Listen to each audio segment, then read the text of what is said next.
اس وقت جو جنگ ہمارے اوپر مسلط کی گئی ہے، جس نے ہماری تہذیب کو بھی متاثر کیا ہے اور ہمارے عقائد نظریات کے اندر بھی تشکیک پیدا کر دی ہے۔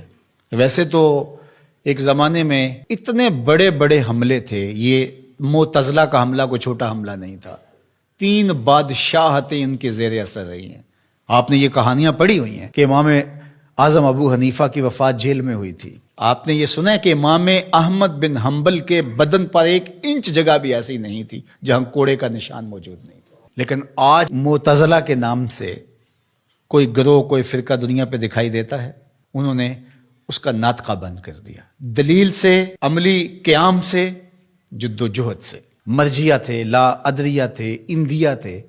اب آپ کو یہ غیر مانوس لفظ لگ رہے ہوں گے، کیا قدریہ، کیا جبریہ، کیا معتزلہ۔ ایک زمانے میں ان کا طوطی بولتا تھا، باطنیوں کا طوطی بولتا تھا، کرامتا کا طوطی بولتا تھا۔ یہ اتنے غالب آگے تھے کرامتی کہ طاہر کرامتی نے کعبۃ اللہ سے حجر اسود کو نکال لیا اور کئی سال تک کعبۃ اللہ بغیر حجر اسود کے رہا۔ لیکن وہ زمانہ تھا کہ پھر بھی لوگوں نے قربانیاں دی، لوگوں نے علمی محاکمے کیے، علماء نے تدبیریں کی، سلاطین اسلام کھڑے ہوئے اور مقابلہ کر کے اسلام کی اس قوت رفتہ کو بحال کیا۔ اس وقت جو سب سے بڑا حملہ ہمارے اوپر ہے وہ لادینیت کا حملہ ہے، الحاد جدید کا حملہ ہے۔ اس وقت دنیا کی لادین قوتیں الکفر ملت واحدہ کی شکل کے اندر کھربوں روپے خرچ کر رہے ہیں کہ مسلمانوں کو کافر تو نہیں بنایا جا سکتا، لیکن ان کو تشکیک میں مبتلا کر دیا جائے، ان کو مسلمان بھی نہ رہنے دیا جائے، تشتت اور افتراق پیدا کر دیا جائے، فرقہ واریت کے بیج ان کے اندر بوئے جائیں، یہ باہم دست و گریبان ہو جائے، جغرافیائی تقسیمات پر ان کا یقین ایمان کی حد تک چلا جائے۔ عجم اور عرب کی لڑائی پر 2 ممالک کو آپس میں کھڑا کر دیا گیا، اور یہ جتنے فسادات مشرق وسطیٰ میں ہوئے ہیں، مسلم کش ہو گیا، ایک دوسرے کو مارنے لگے، لسانی بنیادوں پر، فرقہ وارانہ بنیادوں پر، قتل عام ہوا، مسلمان کا خون پانی سے بھی سستا ہو کر کے بہا، اور جنگیں جو بھی لڑی جاتی ہیں مفاد کی عالمی طاقتیں اسی خطے میں لڑتی ہیں۔ یورپ میں کوئی جنگ نہیں لڑی جا رہی، عالمی طاقتوں کا بازیچہ بن کے ہم رہ گئے ہیں۔ ہم کب شعور کی آنکھ کھولیں گے؟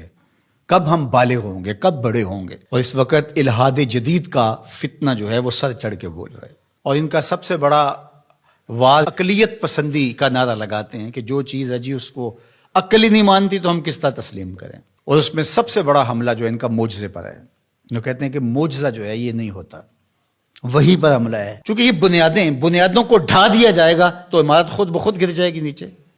جب وہی کو کمزور کر دے، اس تصور کو دھندلا کر دیا جائے گا، تو کہتے ہیں وہی ممکن نہیں ہے، کہ یہ خلاف عقل ہے۔ دنیا کی کتنی چیزیں ہیں جو انسانی عقل میں ابھی تک نہیں آئیں۔ آج سائنس اور ٹیکنالوجی کی سلطنت ہے پوری دنیا کے اوپر، اور اس کے ذریعے سے آپ کہتے ہیں جی بس آج تو جو تجربات کی روشنی میں چیز حاصل ہوگی اسی کو مانیں گے، اور اس کے علاوہ جو سمجھدار ہے، پڑھا لکھا شخص ہے، دانشور ہے، وہ کس طرح اس کو مان سکتا ہے جو عقل انسانی میں یہ چیز نہیں آتی ہے؟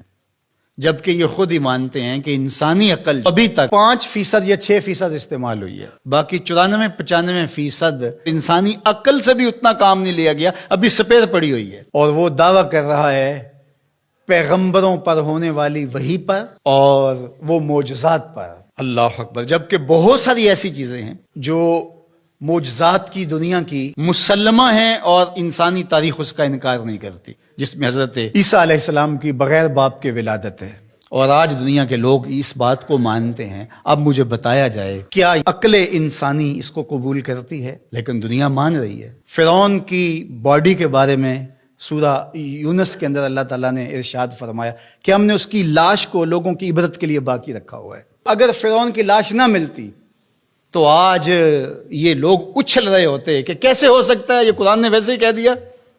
اس پہ شور و غل، یہ 2 نمبر جعلی دانشور، وہ کہتے عقلیت تسلیم نہیں کرتی، عقل نہیں مانتی، لہٰذا ہم نہیں مانتے کہ فرعون کی باڈی محفوظ ہوگی۔ پانی میں کس طرح محفوظ رہ سکتی ہے؟ مچھلیاں نوچ کے کھا گئی ہوں گی اس کو۔ یہ کٹھ ملا، یہ پرانے لوگ یہ کیا کہانیاں بیان کر رہے ہیں؟ کیسے ہو سکتا ہے؟ قرآن کے نزول سے 2000 سال پہلے کا واقعہ تھا، اور پھر نزول کے بعد 1250-1300 سال تک یہ سلسلہ باقی رہا۔ تشکک، عقلیت پسندی کے بخیوں جڑ کے رکھ دیتی ہیں یہ چیزیں اگر غور کیا جائے۔ تو کہتے ہیں کہ یہ ممکن نہیں ہے. تو معراج کے واقعہ کا انکار بھی اس لیے کیا جاتا ہے. معجزہ ایک زندہ حقیقت ہے، اور میرے اور آپ کے آقا و مولا کا سب سے بڑا معجزہ قرآن ہے، اور دوسرا بڑا معجزہ جو میرے حضور کو دیا گیا وہ معجزہ معراج ہے. اب عقل انسانی مانتی ہے یا نہیں مانتی ہے، لیکن میرے حضور وہاں سے ہو کر آئے ہیں جہاں کسی کا تصور بھی نہیں آ سکتا.